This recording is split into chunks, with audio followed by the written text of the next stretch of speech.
Chapter 25, My Gap. Wednesday, April 24th, 1935. Every day at school now I play baseball with Scout at lunch. And though he hasn't said anything else about the convict baseballs, I know he's thinking about it. I know because Piper tells me. She asks me if I'm going to get Scout a ball. She asks more than once. Both times I pretend I don't hear her, but Natalie and I hunt every day. I draw diagrams of the arcs a ball might take from inside the prison wall to the free space outside. Nat and I look for 3 days straight near the northeast point by the water tower. I feel like I work the place over with a pick and axe. But nothing. It's not like Nat really helps me, but she doesn't get in my way either. She sits and counts rocks or sticks or sometimes birds. I always make sure to park her right in the center of where I want to look so I can keep an eye on her. We're getting along, Nat and I. It's peaceful to spend time with her out here. Sometimes I even tell her stuff that's bothering me. I don't know if she understands, but she's quiet like she hears. The other place I always go is the Gap. Last night I dreamt Scout found the Gap. It's my Gap. The thought of Scout worming his way through my hole in my fence and finding my ball makes me nuts. This afternoon the teachers have a meeting, so we get out of school an hour early. I hope my mother doesn't know this, but when I get home, I see she does. She has an errand to run in the city. She's ready to leave just like always. As soon as she's gone, I head straight for the Gap, with Natalie toes stubbing along behind me. She's wearing a green dress with puffed sleeves and some kind of pucker stitching across the top. It's a dress a 10-year-old should wear. Natalie looks silly in it. She's too old.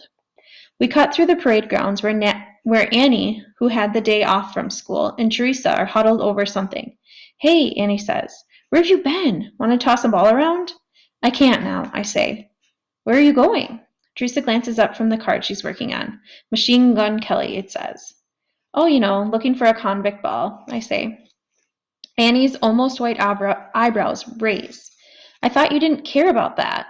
Well, I didn't, but now I do. Just, kind of, I say. For Piper? Annie asks, the corner of her mouth twitching like she's fighting a smile. For me, I shoot back at her. You'll never find one there, but go ahead, Annie says. I look hard at her. Where will I find one? Beats me. All I know is the balls don't go over there very often, Annie says. How'd you get one? I ask. My dad got it for me.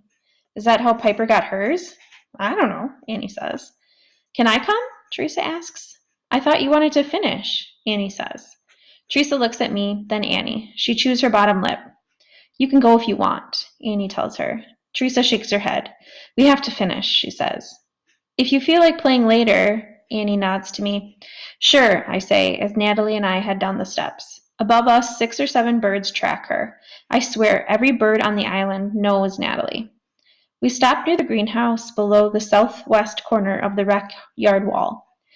We've got this down to a system, Natalie and I. In some ways, she's very predictable. More like a clock than a human being. I set her up with a big pile of rocks and she's fine. It's a warm, clear spring day. I feel happy, as if I'm on the verge of something wonderful. No matter what Annie says, I'm going to find a baseball today. I even start whistling Take Me Out to the Ball Game. When we get to the spot by the west end, I notice the terraces. They are full of new pink, yellow, and bright purple garden flowers growing in neat rows. Across the water, I look to see how they're doing on the Golden Gate Bridge today. Progress is slow. It always looks the same. The Bay Bridge, too, though I can't see it from here. Natalie breaks her graham cracker sandwiches carefully along the dotted lines, eats half and throws the other half to the birds. Then she gets busy gathering her stones. She's very diligent about this, like it's her job. I start up the hill. When I get to the gap in the fence, I kick more of the hill away first before I try to fit through. Why didn't I think of this before? Okay, I'm in. Let's be smart, Moose, I tell myself. I'll begin at one corner and search every square inch until I get to the other. Slowly, carefully. I look under each bush, making my progress so I don't get confused about which bushes I've checked and which I haven't. Take your time, I say out loud. Keep your mind on the business. For a while, everything goes okay, but then I start getting discouraged. No baseball. It's not fair. I'm doing everything right. I look again and again and again. Nothing. Nothing. Nothing. Maybe there just aren't any more balls out here, I think for the 100th time. Maybe this is all a big fat waste of time. I scoot back under the fence. too fast this time, and I rip the back of my shirt. Then I slide down the shale to the halfway spot. A gull is pecking at the dirt, scouting for leftover graham cracker crumbs.